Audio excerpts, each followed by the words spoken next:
এখন আমরা পড়ব শুদ্ধ বানান ও উচ্চারণ।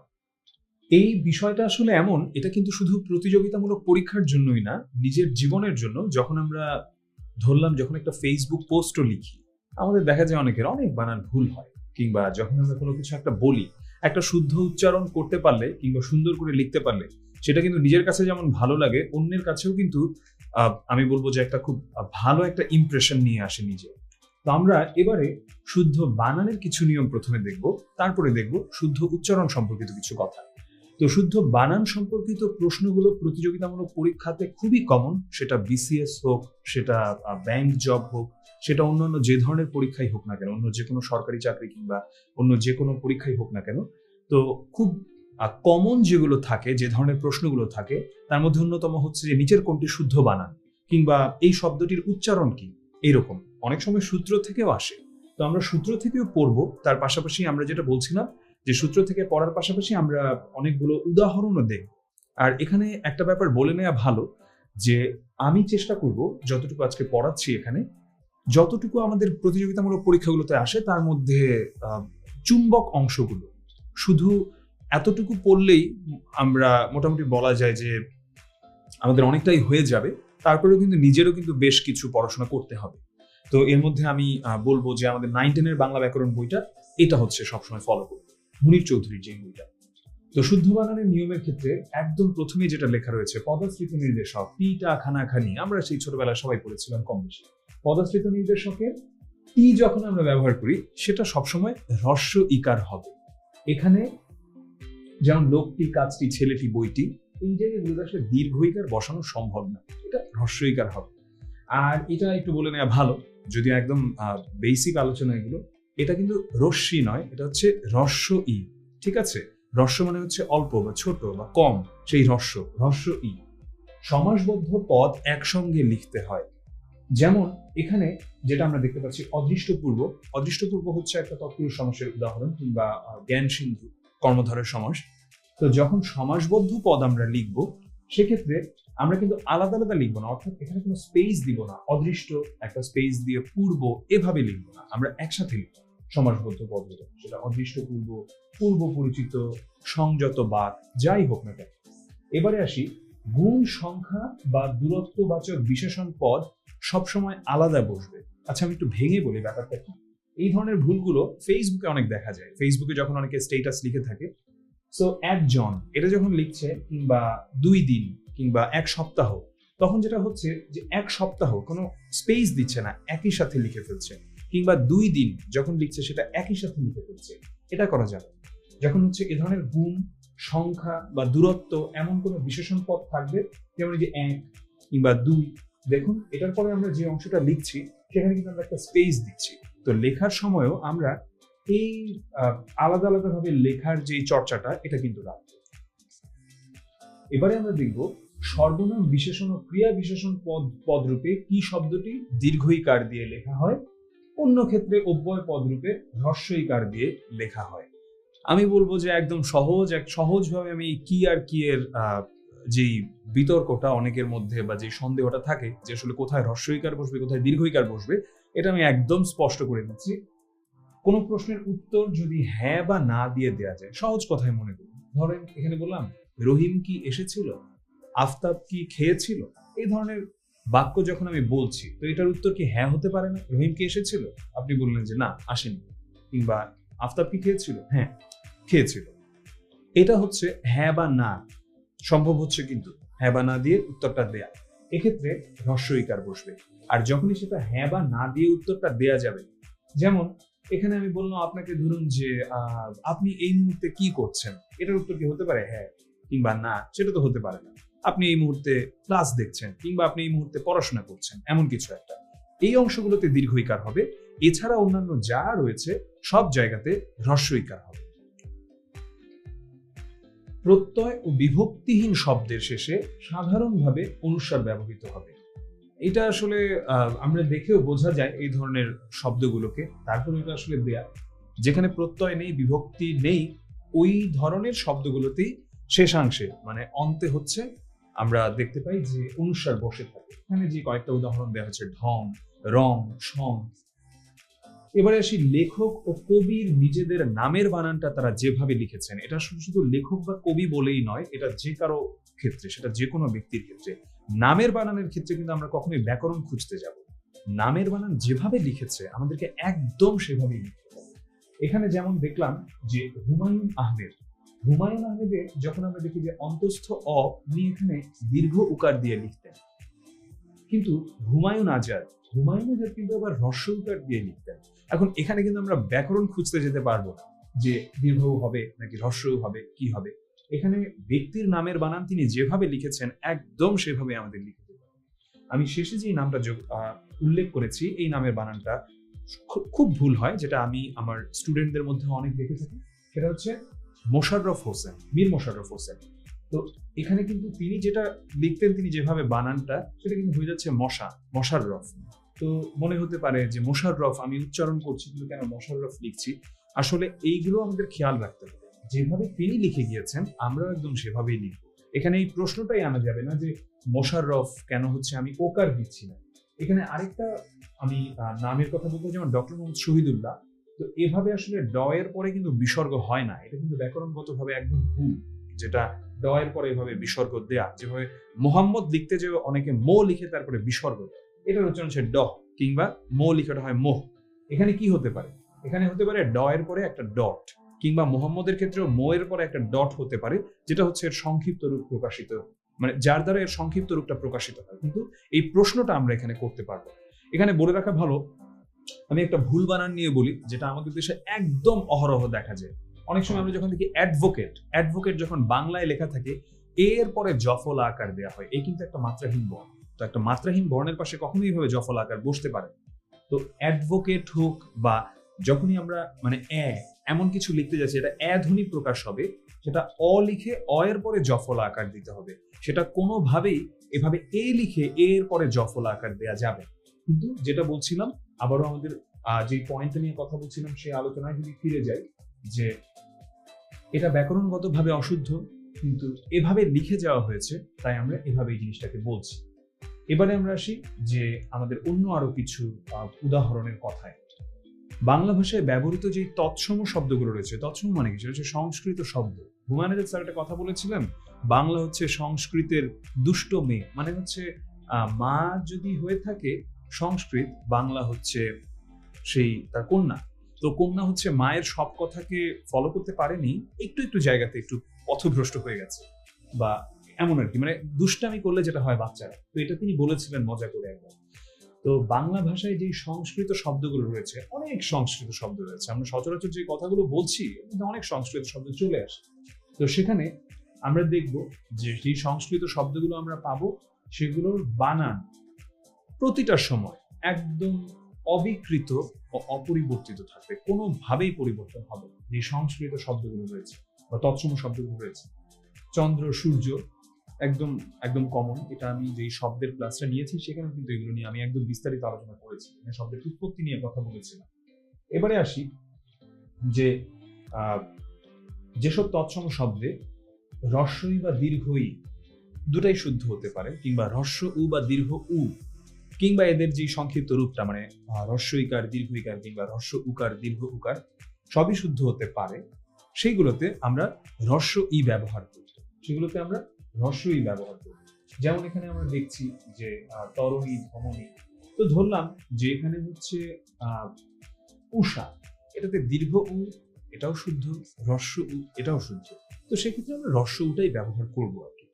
আমি এক্ষেত্রে একটা উদাহরণ দিব, যে আমরা অনেক সময় অনেক কবি সাহিত্যিকের লেখা নিয়ে আমরা কিছু কিছু সময় একটু দ্বিধায় পড়ে যাই। যেমন আমি একটু আগের স্লাইডেই যাই, আমার খুব প্রিয় একজন কবি হচ্ছেন রুদ্র মোহাম্মদ শহীদুল্লাহ, আমার সবচেয়ে প্রিয় কবি বলা যেত। তো রুদ্র মোহাম্মদ শহীদুল্লাহর নিজস্ব কিছু বানান রীতি ছিল, নয়ের ব্যবহার নিয়ে এবং অন্যান্য আরো কিছু ব্যবহার নিয়ে। তো এটা আসলে আমরা সেটা কবির নিজস্ব একটা পছন্দ। ধরলাম যে রুদ্র মোহাম্মদ শহীদুল্লাহ তিনি মনে করতেন যে দুইটা ন আনার কি দরকার, এটা হচ্ছে একটা বাহুল্য, আচ্ছা আমি একটা নয় ব্যবহার করবো সবসময়, নয়ের উচ্চারণের কোনো পার্থক্য নেই, ভাষাকে শুধু শুধু সেটাকে জটিল করার দরকারটাই বা কি। এখন এটা কিন্তু কবির একান্ত নিজের অভিমত, আমরা কিন্তু এটাকে আবার ব্যাকরণের সাথে তুলনা করে, মানে ব্যাকরণের সাথে কিন্তু আমরা তুলনা করে এটাকে বলতে পারি। তাই আমরা লক্ষ্য রাখবো যে যেসব তৎসম শব্দে হ্রস্বই বা দীর্ঘই, হ্রস্ব বা দীর্ঘ কিংবা এদের যে সংক্ষিপ্ত রূপ অর্থাৎ কার সম্ভব, সেখানে আমরা হ্রস্বই বা হ্রস্ব উ বা তাদের যে কার চিহ্ন সেটা ব্যবহার করব। আমি আশা করি যে এটা আমরা বুঝতে পেরেছি। এবারে আমি যাচ্ছি যে রেফের পর কোনো কোনো জায়গাতে দেখা যায় যে ব্যঞ্জন বর্ণের দ্বিত্ব হয়ে থাকে, ব্যঞ্জন বর্ণের দ্বিত্ব হয়ে থাকে, যেটা ভুলভাবে হয়ে থাকে, যেটা কখনোই শুদ্ধভাবে রেফ যেখানে রয়েছে সেখানে ব্যঞ্জন বর্ণের দ্বিত্ব হতে পারে না। তো আমি একটা এখানে একটা উদাহরণ দিব, যে উদাহরণটা আমরা অনেক সময় দেখতে পাই, মূর্ছা। এই মূর্ছা শব্দটা আজকাল ইন্টারনেটে অনেক সময় দেখা যায় যে মূর্ছা লিখেছে যে সেখানে ছয়ের সাথে মানে কিভাবে যেন এটা অনেকে লিখছে চ ছ একটা মানে যুক্ত বর্ণ হিসেবে লিখছে বা এমন, কিংবা ধরলাম যে অন্য কোনো কর্তা লিখছে এখানে তয়ে ত এভাবে লিখছে। কিন্তু আমাদের মনে রাখতে হবে রেফের পরে দ্বিত্ব হতে পারে, অর্থাৎ রেফের পরে যেই বর্ণটা রয়েছে সেটা একাক্ষর হবে, মানে একটা অক্ষর হবে, ব্যঞ্জন বর্ণের দ্বিত্ব হবে। বার্তা, অর্ধ, অর্থ, সূর্য, সৌন্দর্য, গর্জন যা আছে তাই।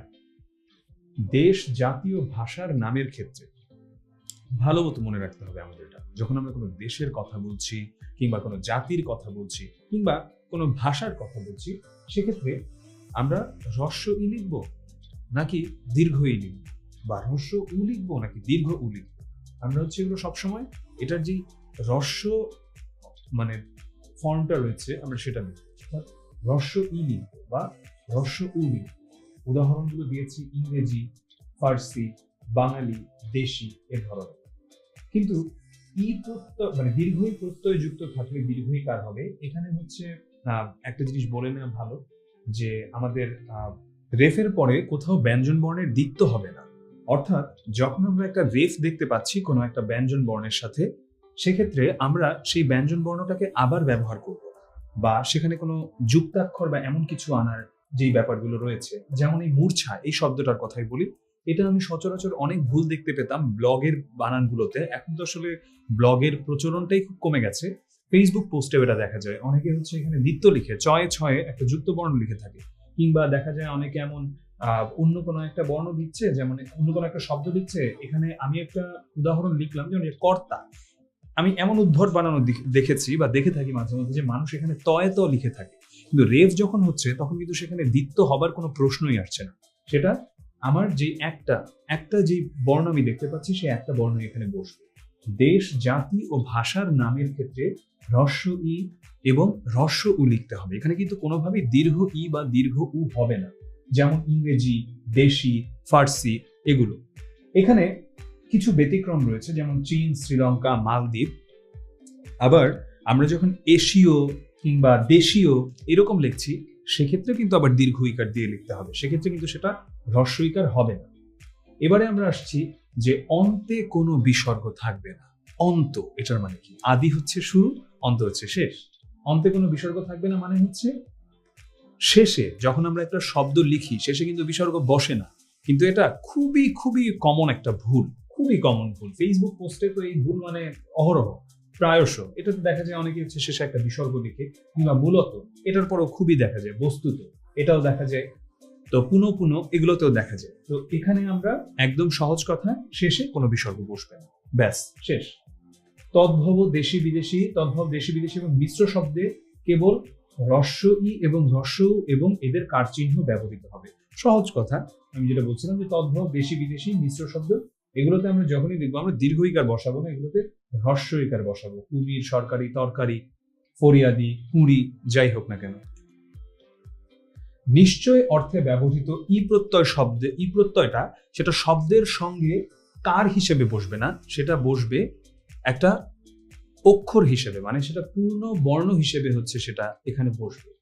যেমন আজি বললাম যে আজি বিলটা দিয়ে দিতে হবে, এই যে বললাম যে আজি বিলটা দিয়ে দিতে হবে, আমি কিন্তু একদম নিশ্চিত অর্থে এটা বললাম আজকের কথাটা যে আজি বিলটা দিয়ে দিতে হবে। এখানে আমরা বর্গীয় জয়ের সঙ্গে হ্রস্ব ইকার ব্যবহার করব না, বরং বর্গীয় জয়ের সঙ্গে হ্রস্ব ই ব্যবহার করব। তৎসম শব্দের বানানে মূর্ধন্য ন ব্যবহৃত হবে, অর্থাৎ যখন আমরা এমন সংস্কৃত যেই শব্দগুলো রয়েছে সেগুলো যখন আমরা লিখছি সেগুলোর ক্ষেত্রে আমাদের মূর্ধন্য ন সবসময় ব্যবহার করতে হবে। সেখানে মূর্ধন্য ন ছাড়া অন্য কোনো কিছু আসলে ব্যবহার করা যাবে না। যেখানে মূর্ধন্য ন রয়েছে, আর আমরা তো এটা নত্য সত্য বিধানের, এখানে আমি বিস্তারিত আলোচনায় যাব না। নত্য সত্য বিধানের যে ভিডিওগুলো রয়েছে 10 মিনিট স্কুলে, আমি বলবো সেগুলো দেখে নিতে। নত্য সত্য বিধানেও কিন্তু আমরা খুব সুন্দর মতোই পড়ে থাকি যে মূর্ধন্য ন শুধু সংস্কৃত শব্দগুলোতে, অর্থাৎ তৎসম শব্দগুলোতেই কিন্তু শুধু আমরা দেখতে পাই।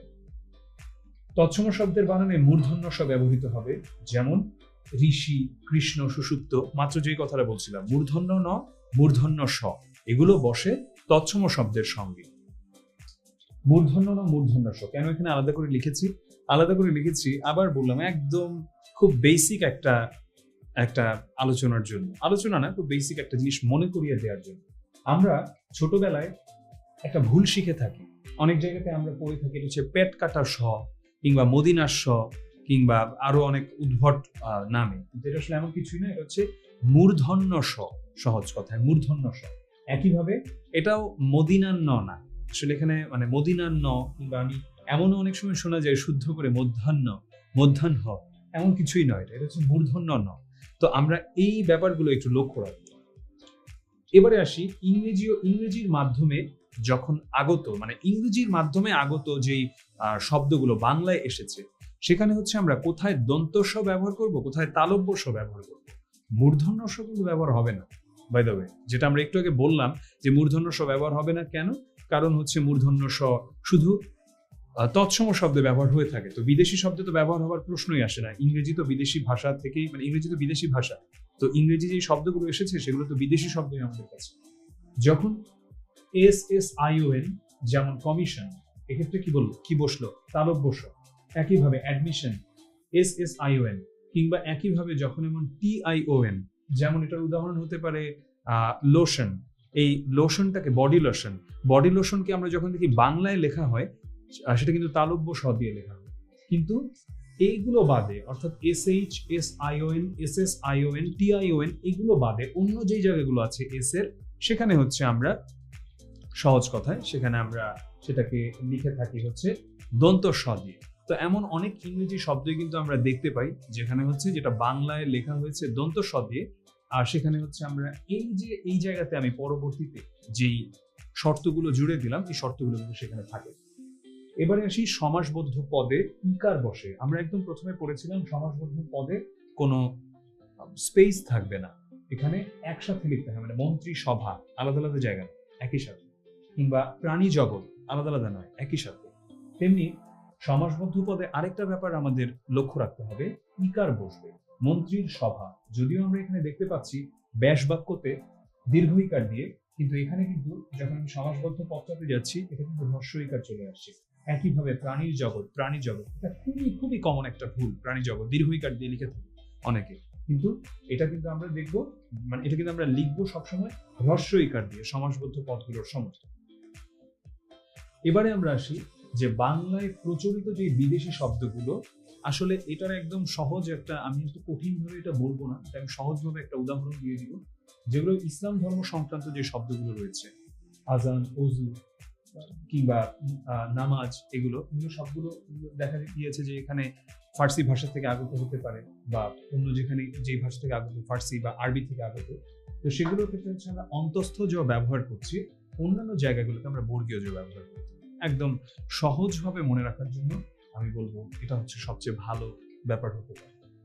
আলী এবং অঞ্জলি, এই প্রত্যয়গুলো যদি থাকে সব সময় হ্রস্ব ইকার হবে। গীতাঞ্জলি খুব কমন একটা ভুল বানান, এটা অনেকে দীর্ঘ ইকার দিয়ে লিখে থাকেন। শ্রদ্ধাঞ্জলি, এটা আমি খুব একটা দেখি না দীর্ঘ ইকার দিয়ে লেখা, কিন্তু যেটা বললাম যে গীতাঞ্জলিটা খুবই কম। খেয়ালি, এটাও হচ্ছে আমরা দেখতে পাই দীর্ঘ ইকার দিয়ে অনেকে লিখে থাকে, কিন্তু একদম সহজ। আলী আছে শেষে, হ্রস্ব ইকার শেষ, কিংবা অঞ্জলি আছে, হ্রস্ব ইকার, সেটা মিতালি, গীতালি, রূপালী, বর্ণালী, গীতাঞ্জলি যাই হোক না কেন। এবারে আমরা দেখবো যে ক্রিয়াপদের বানানের পদান্তে যদি ওকার উচ্চারিত হলেও লেখা আবশ্যিক হয়। আসলে এই ধরনের সংজ্ঞাগুলো এখানে যদি আমি একটু বইয়ের মতো করে লিখেছি, পদান্তে মানে কি? পদান্তে মানে হচ্ছে পদের শেষে। তো ক্রিয়াপদের বানানে পদের শেষে যখন ওকার উচ্চারিত হয়, সহজ কথা, ক্রিয়াপদ পদটার শেষে ওকার উচ্চারিত হচ্ছে, কিন্তু আমরা সেটাকে ওকার লিখবো না, আমরা ওকারটাকে ছাড়াই সেটা লিখবো। মোট কথা, আমি যেভাবে এটাকে উচ্চারণ করছি, লিখিত রূপটা আসলে ঠিক তেমন নয়। যেমন বললাম করব, আপনার মনে হতে পারে না এখানে বয়ের সাথে তো একটা ওকার হতে পারে, কিন্তু না, বয়ের সাথে ওকার হবে না, এটা একটা ক্রিয়াপদ এবং এই শেষে ওকার উচ্চারিত হলেও আমরা এটা লিখবো না, লেখাটা আবশ্যিক নয়। বলবো, খাবো, পড়বো, তো এখানে ওকারটা হবে না, হলো কিংবা নামবো, যাব। এবারে আসি, যখন আনো প্রত্যয় থেকে থাকে, আনো, আমরা এতক্ষণ মানে একটু আগে যেমন বলছিলাম অন্যান্য আরো কিছু, যে আলী, অঞ্জলি, এগুলোর কথা, এবারে আসলাম আনো। যখন আনো থাকবে তখন হচ্ছে ওকার যুক্ত হবে। এই আনোটা কেমন? করানো, বলানো, পড়ানো, এই ধরনের আনো প্রত্যয়টা যখন থাকবে। আর নই অর্থক, না বোধক যেগুলো, নাই, নেই, না, নি, এগুলোর শেষে মানে এগুলো যখন শেষে যুক্ত হয় তখন আমাদের মনে রাখতে হবে যে এটা কিন্তু একসাথে বসবে, এটা কিন্তু আলাদা আলাদা বসবে, পৃথক পৃথক ভাবে বসা। এটা খুব খুব কমন একটা ভুল। যেমন বললাম যে তিনি যায়নি, তিনি সেখানে যাননি, কিংবা আমরা এবার ধরলাম যে ব্যবসা থেকে লাভ পাবো না। আমরা অনেক সময় যেটা করি যে আমরা এই যে যাননি, যায়নি, এগুলো আমরা একসাথে লিখে ফেলি, কিন্তু এটা একসাথে আমরা লিখবো না। আমরা যেটা করবো, আমরা এখানে স্পেস দিব, সবসময় আমরা স্পেস দেব। দু বা দু, এটাও হচ্ছে একটা খুবই কমন ভুল, খুবই কমন ভুল। আসলে কমন ভুলের কথা কি বলবো, ভুল বানানটাই মানুষ ভুল করে, এটাও আমরা অনেক দেখতে পাই। ভুটা অনেকে দীর্ঘ উকার দিয়ে লিখে, কিন্তু এটা কিন্তু হ্রস্ব উ। তো দু বা দু, কোথায় দু বসবে, মানে কোথায় দ এর সাথে হ্রস্ব উ বসবে, কোথায় দ এর সাথে দীর্ঘ উ বসবে? যখন শুধু দূরত্ব বোঝায়, আবার ভালো মতো বলছি, যখন দূরত্ব বোঝাচ্ছে তখনই আমরা শুধু সেটা দীর্ঘ উকার দিয়ে লিখবো, বা দূরের কিছু এমন একটা কিছু, তখন হচ্ছে আমরা দীর্ঘ উকার দিয়ে লিখবো। এছাড়া সব জায়গাতে হ্রস্ব উ বসবে। যেমন এখানে একটা উদাহরণ দিতে পারি, দূরদর্শন, দূরদৃষ্টি, দূরীভূত, এই জায়গাগুলোতে আমরা দীর্ঘ উকার দিয়ে লিখছি, অন্যান্য সব জায়গাতে আমরা হ্রস্ব উকার ব্যবহার করছি।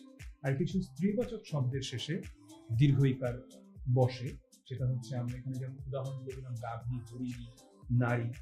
কিন্তু দীর্ঘ ইকার যেমন বসতে পারে, আবার হ্রস্ব ইকার নিয়েও কিন্তু কিছু কথা চলে আসে। হ্রস্ব ইকার দিয়েও মানে হ্রস্ব ইকারও বসে, এমন বলছিলাম যে স্ত্রীবাচক শব্দ হলেই সেটা দীর্ঘ ইকার হয়ে যাবে। কিছু স্ত্রীবাচক শব্দ রয়েছে যেগুলোর সাথে দীর্ঘ ইকার বসতে পারে। এখন এই যে বানানটা, এটার কথা আমি কেন লিখলাম, একদম বিশেষ করে রানী, রানী, রানী, রানী, কোন রানীটা আসলে হবে? তো এখানে যে তিনটা রানী রয়েছে তার মধ্যে শুদ্ধ হচ্ছে মাঝেরটা। এখন প্রশ্ন আসতে পারে, কেন মাঝেরটা, মানে কেন হচ্ছে অন্য কোনোটা নয়? প্রথম কথা হচ্ছে, রানী শব্দটা কোথা থেকে এসেছে? রানী শব্দটা এসেছে তৎসম শব্দ রাজ্ঞী থেকে। তো সেই রাজ্ঞী থেকে যখন রানী শব্দটা এসেছে, এটা কিন্তু রানী সরাসরি কোনো তৎসম শব্দ নয়, রাজ্ঞী থেকে এটার উৎপত্তি। তো আমরা জানি যে মূর্ধন্য ন বসে কোথায়? তৎসম শব্দ। প্রথমেই অপশন 3 বাদ, মূর্ধন্য ন বসবে না, কারণ এটা তৎসম শব্দ নয়। এবারে আসলাম যে এটা কি দীর্ঘ ইকার বসবে, না হ্রস্ব ইকার বসবে, না কি বসবে? এটা কি তৎসম শব্দ? প্রথম কথা হচ্ছে না, এটা তৎসম শব্দ না। আমরা কি পড়েছিলাম? আমরা একটু আগেও পড়েছিলাম যে আমাদের যে মিশ্র শব্দ কিংবা তৎসম শব্দ বাদে যে অন্যগুলোর কথা বলছিলাম, হ্রস্ব ইকার বসে, সেটা আমরা পড়ছিলাম। তো সহজ কথায় হ্রস্ব ইকার যেটা, সেটা হচ্ছে বসবে।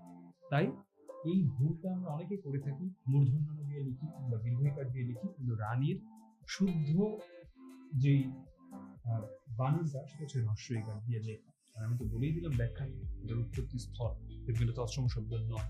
তাই আমাদের এটা আমাদের কাছে একদম পরিষ্কার যে কেন এখানে মূর্ধন্য ন বসবে না আর কেন এখানে হ্রস্ব ইকার বসবে। এবারে খুবই প্রচলিত কিছু ভুল, প্রচলিত কিছু অশুদ্ধ শব্দের শুদ্ধ যেই অংশটা রয়েছে, আমরা সেটা নিয়ে একটু দেখবো।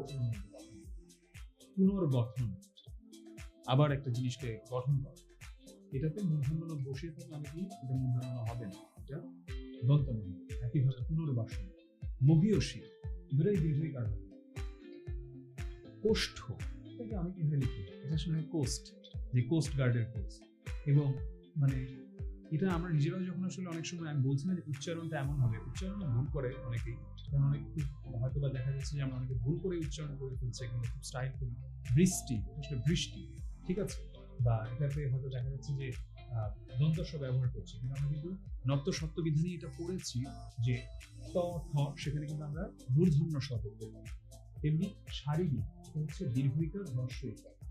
দুর্বা, দুর্গা, এই দুইটা কিন্তু অনেক কমন, অনেক কমন। দুর্গা পূজা এখানে দেখা যাচ্ছে আমাকে দীর্ঘ উকার দিয়ে দিচ্ছে, দীর্ঘ উকার না, হ্রস্ব উকার।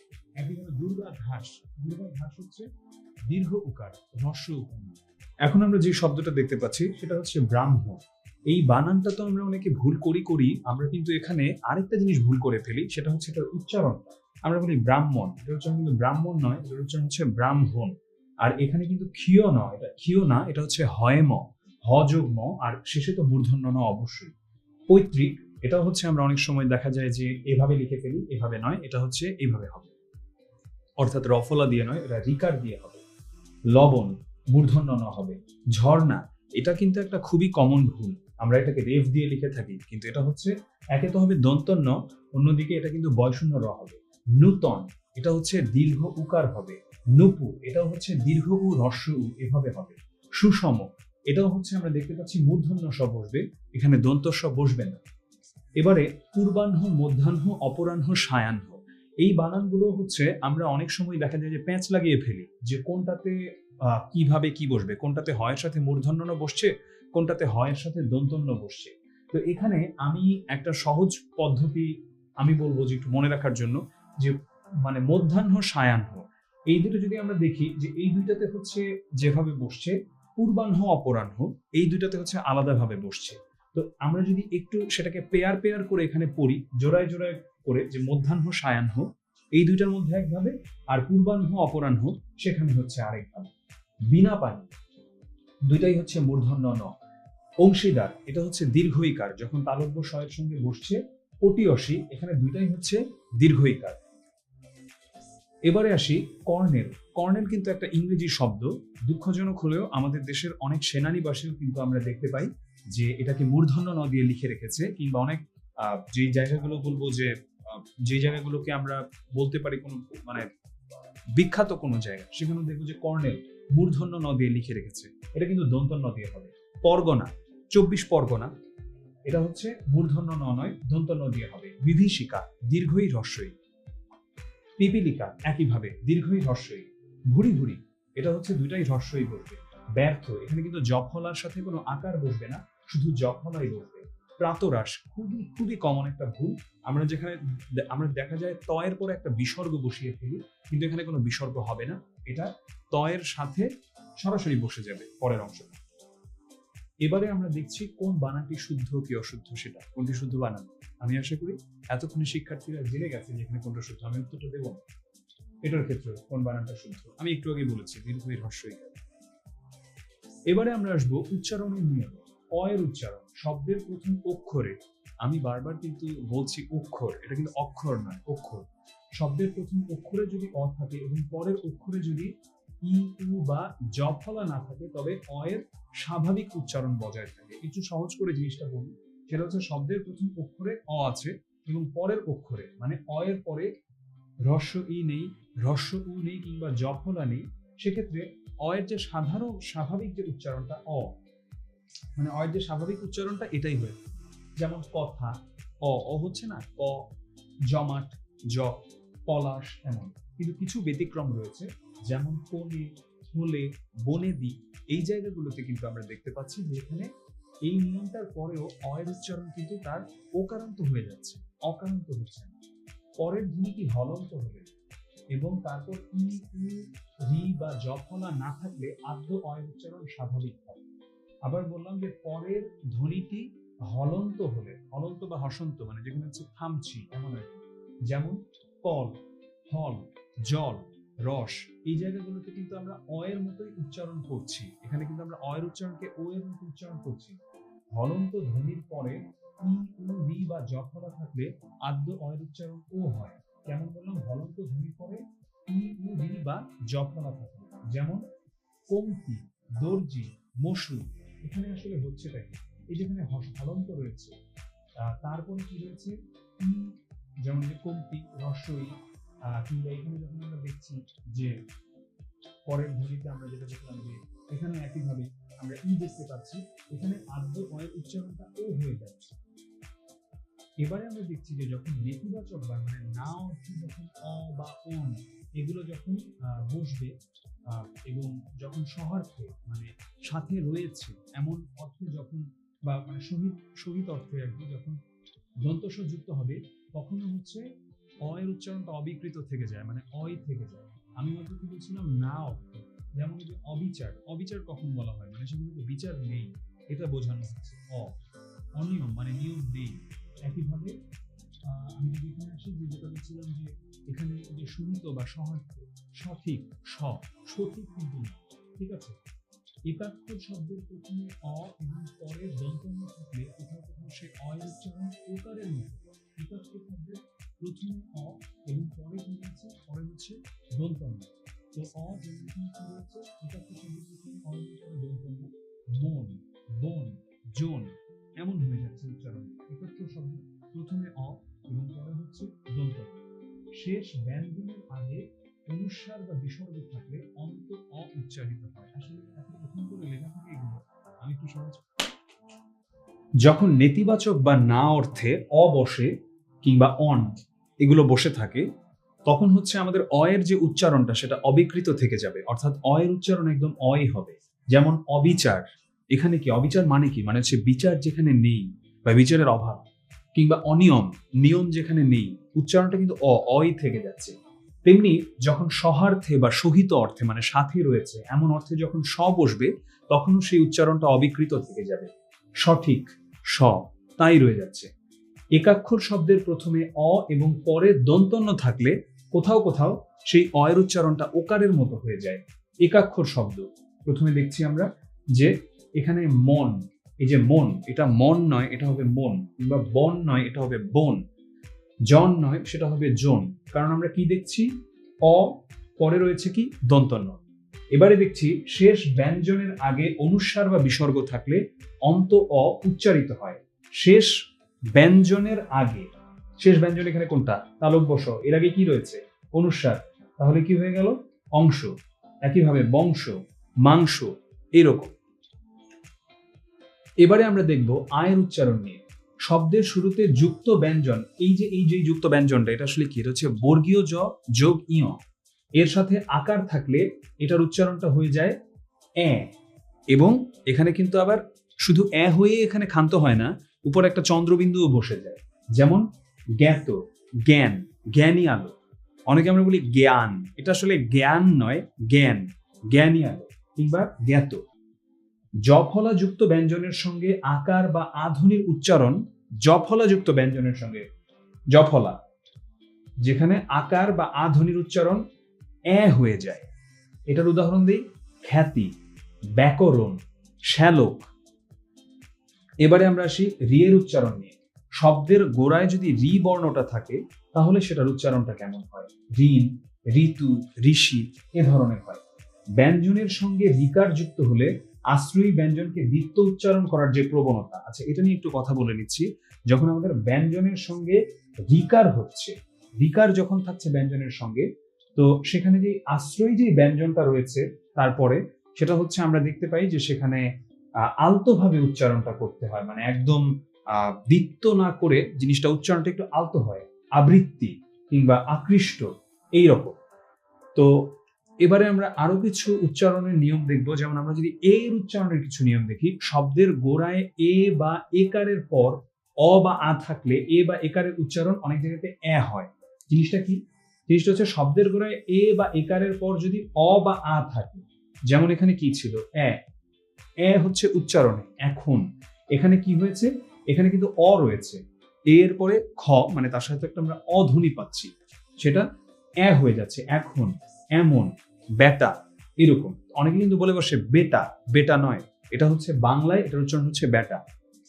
শব্দের গোড়ায় একারের পরে যদি অং ধ্বনি থাকে, তো অং ধ্বনি থাকলে তারপরে যদি ই বা উ ধ্বনি থাকে, তাহলে এই একারের উচ্চারণটাও অনেকটা এর মতো হয়ে যায়। শব্দের গোড়ায় একার রয়েছে, আচ্ছা এটা দেখাই, ল্যাংড়া, ল্যাংড়া আম, আমরা যেটা খুব সচরাচর খেয়ে থাকি গ্রীষ্মকালে আমের সিজনে, ল্যাংড়া আম। তো এখানে একারের পরে অং ধ্বনি এমন তো রয়েছে, সেই জন্যই কিন্তু একাটার আমরা লেংরা বলি না, এটাকে আমরা বলছি ল্যাংরা।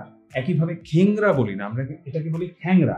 কিন্তু ই বা উ থাকলে এর স্বাভাবিক উচ্চারণটা বজায় থাকে। কি বললাম, যদি ই বা উ থাকে, অর্থাৎ এখানে কিন্তু আমরা দেখছিলাম যে কি এখানে রয়েছে ই বা উ, কিন্তু এখানে নেই। পরেরটাতে হচ্ছে ই যখন আসছে তখন কি হচ্ছে খেংরি বা লেংরি, তখন কিন্তু আমরা এটাকে খ্যাংরি বা ল্যাংরি বলছি, যেভাবে আমরা ল্যাংরা বলছিলাম। তার মানে আমরা কি বুঝলাম, যে একারের পরে অম ধ্বনি থাকলে, তারপর ই বা উ ধ্বনি থাকলে এটার উচ্চারণ হয়ে যাবে এ। শব্দের গোড়ায় এ বা একারের পর যদি অ বা আ থাকে, এটা আমাদের একটু দেখার মতো, কারণ এটা আমরা অনেক সময় ভুলও করি উচ্চারণের সময়। এ বা একারের উচ্চারণ অনেক জায়গাতেই এ হয়ে যায়। যেমন শব্দের গোড়ায় এ বা একারের পর, যেখানে এ রয়েছে, এরপরে যদি অ বা আ থাকে, সেটাতে হচ্ছে একারের উচ্চারণটা এ হয়ে যায়। যেমন এখানে রয়েছে কি এ, এরপরে কি রইলো অ। এখন এটা কিন্তু আমরা এখন বলবো না, এটাকে আমরা বলবো এখন, অর্থাৎ এর উচ্চারণটা এ হয়ে যাচ্ছে এর পরে যখন অ চলে আসছে। একইভাবে এখানে এ, তারপরে আমরা কি লিখছি আ, এটার উচ্চারণ কিন্তু আমরা বেটা বলবো না, বাংলায় এটার উচ্চারণ হচ্ছে বেটা। শব্দের গোড়ায় এ বা একার থাকলে এবং তারপর অ বা আ ছাড়া যদি অন্য স্বরধ্বনি থাকে, একদম সহজ করে বলি, এটা শব্দের গোড়ায় এ বা একার, এই যেখানে দেখতে পাচ্ছি, এবং তারপর অ নেই আও নেই, যেখানে এখানে ছিল অ ছিল বা আ ছিল, অন্য কোনো স্বরধ্বনি থাকলে সেটা কি হবে, এর যে উচ্চারণ রয়েছে তাই হবে। যেমন এটা কিন্তু বেশি, বেশি নয়, কিন্তু আগেরটাতে কি হয়ে যাচ্ছিল, এটা এ হয়ে যাচ্ছিল। এটা কিন্তু বেগুন, এটা কিন্তু বেগুন নয়। এটা একই, এটা কিন্তু একই নয়। এবারে আমরা আসি যে ব্যঞ্জন ধ্বনির কিছু উচ্চারণের কথায়। বাংলায় অসংযুক্ত অবস্থায়, মানে মোট কথা মূর্ধন্য নয়ের যে উচ্চারণটা, সেটা যখন অসংযুক্ত, মানে সেটা যুক্ত বর্ণ হিসেবে থাকবে না, তখন আসলে এটার উচ্চারণ আর দন্ত নয়ের উচ্চারণের মধ্যে কোনো পার্থক্য নেই। চরণ, অরুণ, তরুণ দেখতে পেলাম। একইভাবে আমি যদি বলি যে মানে দন্ত ন দিয়ে যে উচ্চারণগুলো আছে, নদী, ন, ন তো নয়, এটার উচ্চারণ স্থলে কোনো পার্থক্য নেই। আলাদা ধ্বনিগত পার্থক্য থাকলেও তালব্য স, মূর্ধন্য স, দন্ত স, এই তিনটার উচ্চারণ আসলে একই রকম হবে। যদিও ধ্বনিগত পার্থক্য থাকার পরেও যখন সেগুলো এককভাবে বসছে, তখন সবগুলোর উচ্চারণ হয় তালব্য স এর মতো। শাল, এটাতে শটা যেভাবে উচ্চারণ করছি, সুখ এখানে যেভাবে উচ্চারণ করছি, বিষ, এটাও একইভাবে আমি উচ্চারণ করছি। আমরা পার্থক্যগুলো পাবো যখন আমরা যুক্ত বর্ণে চলে যাব, তখন আমরা পার্থক্যগুলো পাবো। রিকার ও রফলা যুক্ত তালব্য স এর উচ্চারণ স এরকম হয়। এখন এখানে তাহলে আমি বলতে পারি যে এই তিনটার উচ্চারণটা কি, এটাও তো আমাদের একটু জানতে হবে, না হলে আমি কিভাবে বুঝবো যে এটা দন্ত স এর মতো উচ্চারণ হলো। রিকার ও রফলা এগুলো যখন থাকবে, তখন হচ্ছে এই সাউন্ডটার উচ্চারণ হবে, যে স। যেমন এখানে আমরা যেটা বলছি শৃঙ্গ, শৃগাল, বিশ্রাম। এবারে আমি বলি যে এই তিনটা স এর উচ্চারণ কখন পাওয়া যাবে। সাধারণভাবে যখন আমরা উচ্চারণ করে থাকি, তিনটা স এর উচ্চারণ একই, তালব্য স, মূর্ধন্য স, দন্ত স। যখন আমরা ট বা ঠ এর সাথে উচ্চারণ করি, আমার সাথে সাথে একটু উচ্চারণ করুন, যেমন কষ্ট, নষ্ট, দেখুন স এর উচ্চারণ স্থলটা বদলে গেছে। এটা হচ্ছে মূর্ধন্য স এর প্রকৃত উচ্চারণ। আর দন্ত স এর প্রকৃত উচ্চারণ হচ্ছে স, স, সহজ কথায়। কিন্তু এটা আমরা কিছু কিছু বিদেশি শব্দের ক্ষেত্রে পাই, যেমন সালাম, সারওয়ার, নামের ক্ষেত্রে এটা দেখা যায়। আমরা কিন্তু তাকে কখনোই সালাম বা সারওয়ার বলি না কারো নাম। তো আর এটার উচ্চারণটা আরো একটা পাওয়া যায় যখন আমরা রফলা কিংবা রিকার যুক্ত করে থাকি। এবারে চ, ছ, বর্গীয় জ, ঝ এগুলোর আগে ইয় যুক্ত করলে দন্ত নয়ের মতো উচ্চারণ হয়, যেমন পঞ্চ, ব্যঞ্জন, এ ধরনের। এটা কি চ, ছ, বর্গীয় জ, ঝ এগুলোর আগে ইয় যুক্ত করলাম আমরা, এটার আগে ইয় যুক্ত করলে সেটা হচ্ছে দন্ত নয়ের মতো উচ্চারণ হয়। শব্দের মধ্যে বা শেষে বফলা যেটা থাকে, সেটা কিন্তু আমাদের অনুচ্চারিত থাকে, কিন্তু আশ্রয়ী যে ব্যঞ্জনটা থাকে সেটা হচ্ছে দুইবার উচ্চারণ হয় বা দ্বিত্ব ঘটায়। যেমন এখানে কি, যে বফলা, আমরা এটাকে অসব, এটা তো আমরা বলি না, কিন্তু আশ্রয়ী যে বর্ণটা, আশ্রয়ী বর্ণ কি, তার সাথে কি আশ্রয় নিয়েছে, তালব্য স, এটার দ্বিত্ব হবে, এটা দুইবার উচ্চারণ হবে। অশ্ব, আশ্বিন, আশবিন, এটা তো আমরা বলছি না, কিন্তু কি হচ্ছে, এখানে তালব্য সটা কিন্তু দ্বিত্ব হচ্ছে, দুইবার উচ্চারিত হচ্ছে। শব্দের গোড়ায় যখন মফলা উচ্চারিত হয় না, সেটা আশ্রয়ী বর্ণটা সামান্য নাসিক্য প্রভাবিত হয়ে ওঠে। যেমন এই যে এখানে আমরা দেখতে পাচ্ছি, যখন এই মফলাটা, আমরা কি এটাকে স্মারক বলবো কিংবা আমরা এটাকে স্মরণ বলবো, এমন তো বলবো না। আমরা যা আছে তাই বলছি, কিন্তু যে আশ্রয়ী বর্ণটা, সেটা কিছুটা নাসিক্য প্রভাবিত হয়ে যাবে, অর্থাৎ সহজ কথায় চন্দ্রবিন্দু বসবে সেখানে। শ্মশান, স্মারক, স্মরণ, এমন। শব্দের মধ্যে বা শেষে জফলা কোনো যুক্ত ব্যঞ্জনের সঙ্গে যুক্ত হলে সেই জফলার উচ্চারণটাই আর হবে না। মধ্যে বা শেষে যে জফলাটা রয়েছে সেটা যখন একটা যুক্ত ব্যঞ্জনের সাথে যুক্ত হচ্ছে, যেমন সন্ধে, তা না সন্ধ্যা, ঠিক আছে? এমন। এবারে আমরা দেখি কিছু অনুশীলনীর ব্যাপার। 10-এর আদ্য অয়ের উচ্চারণটা কি রূপ? এটা আমার মনে হয় যে যখন আমি উচ্চারণ করে দিলাম তাতেই উত্তরটা পেয়ে গেছে সবাই। নেত্রী এর একারের উচ্চারণ কি রূপ? তাও পেয়ে গেল। তো এই ছিল আমাদের মোটামুটি আজকের মতো যে উচ্চারণ এবং বানান নিয়ে যেই ক্লাসটা গেল, আর আমি যতটা সম্ভব সহজভাবে বুঝিয়ে বলার চেষ্টা করেছি। আমি যেই মানুষটাকে আমার এই উচ্চারণ বা বানানের জন্য তার সাথে আমার সামনাসামনি দেখার সৌভাগ্য হয়নি, যাকে মনে করি যে তিনি মানে তার অবদানটা অনস্বীকার্য, তিনি হচ্ছেন বাংলা উচ্চারণ অভিধানটায় প্রথমে আমরা যার নাম পাই নরেন বিশ্বাস। তো নরেন বিশ্বাস স্যারের একটা খুব সুন্দর একটা উক্তি ছিল তার কিছু ক্লাসে, পরবর্তীতে যখন আমি তার কিছু রেকর্ডেড ক্লাস করি সেখানে হচ্ছে তার করা খুব বিখ্যাত একটা উক্তি হচ্ছে, মানে আমার কাছে খুব ভালো লেগেছিল কথাটা, যে সুশীতল সমীরণ লিখতে যদি শঙ্কা জাগে চিত্তে, লিখিস না, লিখে দিস ঠান্ডা হাওয়া। সুশীতল সমীরণ মানে কি? মানে হচ্ছে ঠান্ডা হাওয়া। তো আমরা যখন এই সংজ্ঞাগুলো দেখি, তা আমার মনে হয় যারা ব্যাকরণ বই লিখেন তাদের মধ্যে এই প্রবণতাটা আছে যে সহজ কথাটা একটু কঠিন করে লেখা। তো তার মধ্যেও আজকে যতটুকু সম্ভব সহজভাবে আমি একদম বুঝিয়ে দেবার চেষ্টা করেছি। আশা রাখি যে কোনো প্রতিযোগিতামূলক পরীক্ষায় বাংলা বানান এবং বাংলা উচ্চারণ সম্পর্কিত যেই প্রশ্নগুলো আসবে, আশা করা যায় যে আমরা সেই জায়গাগুলো খুব সুন্দর করে পার করতে পারবো। সবার জন্য অনেক অনেক শুভকামনা।